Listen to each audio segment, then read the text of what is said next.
கடகராசி அன்பர்களே, கடகராசி சார் ரொம்ப கஷ்டங்களை தாண்டியாச்சு சார், ரொம்ப கஷ்டங்கள்லாம் தாண்டியாச்சு சார், எங்களை மாதிரி லைஃப்பில் கஷ்டப்பட்டவங்களே கிடையாது சார் அப்படின்னு அடித்து சொல்லக்கூடிய ஒரு ராசி இந்த கடகராசி. இந்த கடகராசியை பொறுத்த வரைக்கும் கஷ்டங்களை மட்டுமே இந்த சில நாட்களாக அனுபவித்து மிகப்பெரிய பிரச்சனை எல்லாத்தையும் தாண்டி ஒரு 6 மாதமாக லைட்டாக அப்படியே மூச்சு விடுற மாதிரி இருந்திருப்பீங்க. 6 மாதம் கூட சொல்ல முடியாது, 8 to 10 மாதத்துலேருந்தே நீங்கள் வந்து ஓரளவுக்கு மூச்சு விடுற மாதிரி இருந்திருப்பீங்க. பல கஷ்டங்களை தாண்டி இருப்பீங்க. இடமாற்றம் உங்களுக்கு அதிகமாக இருந்திருக்கும். தொழில் ரீதியாக சில சிக்கல்களை சந்திச்சிருப்பீங்க. வருமானத்தை பொறுத்த வரைக்கும் ஓரளவுக்கு பரவாயில்ல தான் சார், இருந்தாலும் கடன் பிரச்சனைலாம் தீரல சார் அப்படின்னு இருப்பீங்க. இவங்க எல்லாருக்குமே இந்த 6 மாதம், அதாவது 10 to இந்த 6 மாதம் இந்த கணக்கில் உங்களுக்கு ஓரளவுக்கு ஒரு வேரியேஷன் தெரிய ஆரம்பிச்சிருக்கும். இந்த வேரியேஷன் மூலமாக உங்களுக்கு நன்மைகள் நடக்குதா இல்லை வேற என்ன விஷயங்கள் நடக்க போகுதுங்கிறதா இந்த வீடியோ ஸ்கிப் பண்ணாமல் பாருங்கள். பல முன்னேற்றத்திற்கான தகவல்கள் இந்த வீடியோவில் உங்களுக்கு கிடைக்குங்க. எந்த இறைவனை வழிபட்டால் இப்பொழுது உங்களுக்கு சுபிட்சமான வாழ்க்கை கிடைக்கும் அப்படிங்கிறது இந்த வீடியோ மூலமாக தெரிஞ்சுக்கலாம். அதே மாதிரி ₹1 செலவு இல்லாமல் ஒரு வீட்டில் செய்யக்கூடிய பரிகாரங்கள் மூலமாக பல நன்மைகளை செய்து இனி வரக்கூடிய பிரச்சனைகள் எதுவுமே உங்கள் பக்கத்திலே நெருங்காத அளவுக்கு ஒரு விஷயத்தை நீங்கள் வந்து செய்யணும் அப்படின்னா இந்த வீடியோவை ஸ்கிப் பண்ணாமல் பாருங்கள். இந்த வீடியோவோட நடுவில் நான் ஒரு சின்ன பரிகாரமும் சொல்கிறேன். அதே மாதிரி இந்த கடகராசியை பொறுத்த வரைக்கும் நிறைய பேருக்கு நிறைய கஷ்டங்களை தாண்டி வந்தீங்க, ஓகே. ஒரு சிலருக்கு இன்னும் அந்த கஷ்டங்களை அனுபவிச்சுட்டு தான் இருப்பீங்க. ஏன் அப்படின்னு கேட்டிங்கன்னா, பாதி பேருக்கு சால்வ் ஆயிடுச்சு சார். நான் இன்னொரு கடகராசியை பார்த்தேன், ஆனால் அவர் வந்து இப்போ ஹாப்பியாக தான் இருக்கார், பிரச்சனைலாம் சால்வ் ஆயிடுச்சு, கடன்லாம் அடிச்சிட்டாரு. ஆனால் இன்னொரு வகையான கடகராசி என்ன பண்ணிட்டு இருப்பாங்க, ரொம்ப கஷ்டத்துலேயே தான் இருக்கேன், அதுன்னு சரியாகல, கடன்லாம் அப்படியே தான் இருக்குது அப்படின்னு இன்னொரு பக்கம் இருப்பாங்க. அதற்கு காரணம் தனிப்படையான ஜோதிடம் நீங்கள் பார்க்காது தான். உங்களுக்கு தசாபுத்தி எங்கே இருக்குது? 2 பேத்துக்கும் கடகராசி தான். ஒருத்தருக்கு வேற லக்கினம், இன்னொருத்தருக்கு வேற லக்கினம். ஒருத்தருக்கு வேற நட்சத்திரம், இன்னொருத்தருக்கு வேற நட்சத்திரம். ஒருத்தருக்கு வேற தசாபுத்தி, இன்னொருத்தருக்கு வேற தசாபுத்தி. ஒருத்தர் இருக்கக்கூடிய லொகேஷன் வேற, நீங்க இருக்கக்கூடிய லொகேஷன் வேற. அதே மாதிரி உங்களை சுற்றி இருக்கக்கூடிய ராசிகள் வேற, இந்த ராசியை சுற்றி இருக்கக்கூடிய ராசிகள் வேற. ஸோ இதன் அடிப்படையில் தான் உங்களுக்கு சில வேரியேஷன்ஸ் நடக்கும். அந்த வேரியேஷன் நீங்கள் தெரிஞ்சுக்கணும் அப்படின்னா கீழே ஃபோன் நம்பர் கொடுத்துருக்கேன். உங்களுடைய பிறந்த நேரம், பிறந்த ஊர், பிறந்த தேதி போதும். உங்களோட லைஃப் டைமில் நீங்கள் அடுத்து எப்படி இருக்கணும், என்ன நடக்க போகுதுங்கிற A to Z எல்லாமே தெரிஞ்சுக்கலாம். சார் கடக ராசிக்கு விடிவு காலம் தெரிஞ்சிருச்சு. யார் யாருக்கு எப்பப்போ விடிவு காலம், எதை செஞ்சால் நல்லா இருக்குன்னு தெரிஞ்சுக்கணும்.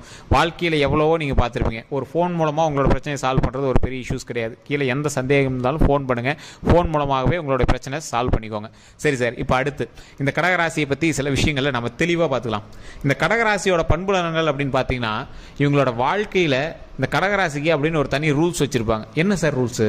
சார் நான் இப்படி தான் இருப்பேன், மற்றவங்களுக்கு நன்மை செய்வேன், அவங்க எங்களை ஏற்றுக்கிறாங்களோ ஏற்றுக்கலையோ, என்ன என் மனசுக்கு திருப்தியாக நான் வந்து செஞ்சிருவேன். இது கடகராசியை பொறுத்த வரைக்கும் ஒரு முக்கியமான பாயிண்ட். இன்னொரு பாயிண்ட் என்ன அப்படின்னா, எனக்கு பிடிக்கல அப்படின்னா அவனை பக்கத்துலேயே வச்சுக்க மாட்டேன். அவனால் பல கோடி ரூபா லாபமாக இருந்தாலும் சரி, எனக்கு பிடிக்காதவன் என்னை இரிட்டேட் பண்ணுறவன் நான் பக்கத்துலேயே வச்சுக்க மாட்டேன். இந்த மாதிரி ஒரு பாயிண்ட். மற்ற பணத்துக்காகவோ ஒரு தேவைக்காகவோ இவங்க வந்து யாரையுமே போய் நெருங்கவே மாட்டாங்க. மற்றவங்க சார் இவன் மூலமாக கொஞ்சம் லாபம் இருக்குது, ஏன் நம்ம இவன்ட்ட பகச்சிக்கணும் அப்படின்னு ஒரு சிலர் இருந்தால், இவர் மட்டும் ஒரு வித்தியாசமாக இருப்பார். நீ எவ்வளோ கொடுத்தாலும் நான் உன்னை இரிட்டேட் பண்ணுறக்கூடிய ஆள், நீலாம் பக்கத்தில் இது பண்ணக்கூடாது, போட வேலையை போடுற அப்படின்னு சொல்லிட்டு இவர் பாரு நவுந்துட்டு போயிட்டே இருப்பார். இந்த மாதிரி ராசி தான் அந்த கடகராசி. இது ஒரு பக்கம் இருக்க, இவங்களுக்கு ஒரு அழகான ஒரு வேரியேஷன்ஸ் தெரியும். இந்த கடகராசியை பொறுத்த வரைக்கும் இவங்களை தனியாக கண்டுபிடிச்சிடலாம். சார் இவர் ஒயிட்டாக தனியாக தெரிகிறார் சார், சரி இவர் கருப்பாக தனியாக தெரிகிறார் சார், சரி இவர் அழகாக இருப்பார் சார், இவர் பேசுறது வேற மாதிரி இருக்குது சார், சரி இவர் தனி துறையில் இருக்கார் சார், சரி இவர் ஒரு ஹைலைட்டான போஸ்டிங்கில் இருக்கார் சார். இது மாதிரி உங்களை ஹைலைட் பண்ணி சொல்லக்கூடிய விஷயங்கள் உங்ககிட்ட கண்டிப்பாக ஒன்று இருக்கும். ஏதோ ஒரு வகையில் நீங்கள் வந்து ஹைலைட்டட் பர்சனாக இருப்பீங்க. ஒரு இடத்துல ஒரு வீடு இருக்குது அப்படின்னா உங்களுடைய பெயரை சொல்லி தான் அந்த வீடை வந்து மென்ஷன் பண்ணுற அளவுக்கு நீங்கள் வந்து அந்த இடத்துல அந்த ஏரியாவிலேயே நீங்கள் வந்து கொஞ்சம் ஆளாக இருப்பீங்க. நீங்கள் பெரிய பணக்காரன் கோடீஸ்வரன் அப்படிலாம் சொல்ல வரல. ஏதோ ஒரு வகையில் நீங்கள் வந்து குறிப்பிடத்தக்க ஒரு மனிதராக அந்த ஏரியாவில் நீங்கள் வந்திருப்பீங்க. இதுதான் வந்து இந்த கடகராசியோட ஒரு ஹைலைட் பாயிண்ட் அப்படின்னு சொல்லுவாங்க. இந்த கடகராசியை பொறுத்த வரைக்கும் இத்தனை நாட்கள் பட்ட கஷ்டம்லாம் எப்படி நீங்கள் தாண்டி வந்தீங்கன்னு உங்களுக்கே ஒரு இமேஜின் பண்ணி உட்காந்து யோசிக்கிற அளவுக்கு நீங்கள் கஷ்டங்கள் தாண்டி இருப்பீங்க. நீங்கள் வீட்டில் படுத்துட்டு உட்காந்துட்டு இருக்கும்போது எப்படி நம்மளாம் இவ்வளோ பெரிய கஷ்டத்தானோ, அவ்வளோ பெரிய ஆட்களாக நம்ம அப்படிங்கிற மாதிரி உங்களுக்கே தோண ஆரம்பிக்கும். காரணம் என்ன அப்படின்னா, லைஃப்பில் நீங்கள் பட்ட கஷ்டங்கள் மாதிரி யாருமே பட்டிருக்க மாட்டாங்க. வெட்டி தூக்கிட்டு ஊராக அலைஞ்சிருப்பீங்க, பல கஷ்டங்களை அனுபவிச்சிருப்பீங்க, கடன் மூலமாக பல சிக்கல்களை தாண்டி இருப்பீங்க.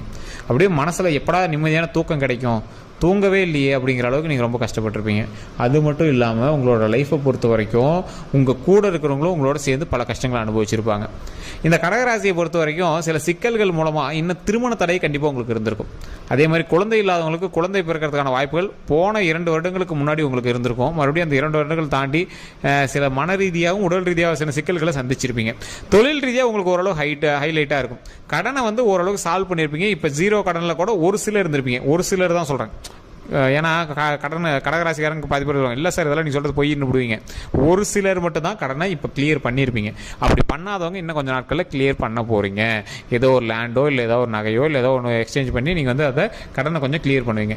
மன ரீதியாக கிளியராக சந்தோஷமாக இருக்கணும் அப்படிங்கிறதுக்காகவே அந்த கடனை வந்து நீங்கள் கிளியர் பண்ணுறதுக்கு இப்போ வந்து தயாராகிருப்பீங்க. இது ஒரு பக்கம். இன்னொரு பக்கம், சார் கடனை கிளியர் பண்ணுறதுக்கு காசு இல்லை, மன ரீதியாக டென்ஷன், தேவையில்லாத குடும்பத்தில் தகராறுகள், வாய் வார்த்தை கொஞ்சம் அதிகமாக போகுது. இந்த மாதிரி பிரச்சனைகள் தான் இருக்குது. இந்த பிரச்சனைகள் எல்லாமே சால்வ் ஆக போகுது. எந்த பிரச்சனையும் இனிமேல் வராது. பிரச்சனைகள் சரியாக போகுது.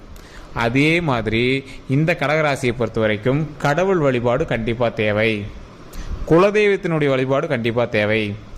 இதற்கு முன்னாடி இதே கடகராசி குலதெய்வத்திட்ட போய் வேண்டி சில கஷ்டங்களை சொல்லி அழுதுருப்பீங்க. அதன் பிறகு இப்போது உங்களுக்கு ஒரு விடிவு காலம் லைட்டாக தெரிய ஆரம்பிச்சிருக்கும். அந்த விடிவு காலத்தின் மூலமாக பல நன்மைகளும் ஒரு வெளிச்சமும் பட ஆரம்பிச்சிருக்கும். அந்த வெளிச்சம் எதை நோக்கி படுது? அந்த வெளிச்சம் உங்களினுடைய அடுத்த ஸ்டெப்பு, உங்களுடைய வாழ்க்கையில் அடுத்த ஸ்டெப்பு நோக்கி படுது. இப்போ நீங்கள் என்ன பண்ணோம்? அந்த இருட்டை நினச்சி நீங்கள் உட்காந்துட்டே இருக்கிறீங்கல்ல, இருட்டாக இருக்குதுன்னு கண்ணை மூடி தெரியாமல் நீங்கள் உட்காந்துட்டீங்க. இருட்டாக தான் இருக்க போகுது அப்படின்னு கண்ணை மூடி உட்காந்துருக்கீங்க. கண்ணை திறங்க, வெளிச்சம் அடிச்சிட்டு இருக்குது, வெளிச்சம் அடிக்குது. நீங்கள் இன்னும் இருட்டுன்னு நினச்சி கண்ணை மூடிட்டே உட்காந்துட்டு இருக்கீங்க. ஸோ வெளிச்சம் அடிக்க ஆரம்பிச்சிருச்சு. இதுக்கு மேலே நீங்கள் கண்ணை திறந்து உங்களோட வேலையை ஆரம்பிங்க. திருமணம் நடக்காதவங்களுக்கு திருமணத்துக்கான ஸ்டெப் எடுக்கிறதுக்கான வேலையை ஆரம்பிங்க. இப்போயே உங்களுக்கு ஸ்டெப் எடுத்துகிட்டு இருப்பாங்க. ஏதாவது ஒரு வாய் வார்த்தையோ இல்லை ஏதாவது ஒன்று ரெடி ஆகிட்டு இருக்கும். அதே மாதிரி குழந்தை இல்லாதவங்களுக்கு குழந்தை கிடைக்கிறதுக்கான வாய்ப்புகள் இருக்குது. கடன் பிரச்சனைகள் இருக்கிறவங்களுக்கு கடன் பிரச்சனை தீர்வதற்கான ஒரு முக்கியமான வேலை இருக்குது. வேலை இல்லாதவங்களுக்கு வேலை கிடைக்கிறதுக்கு அதிகமான வாய்ப்புகள் இருக்குது. அதே மாதிரி நிறைய குடும்ப பிரச்சனைகள் இருக்கிறவங்களுக்கு குடும்ப பிரச்சனை எல்லாமே சால்வ் ஆகிறதுக்கான வாய்ப்புகள் இருக்குது.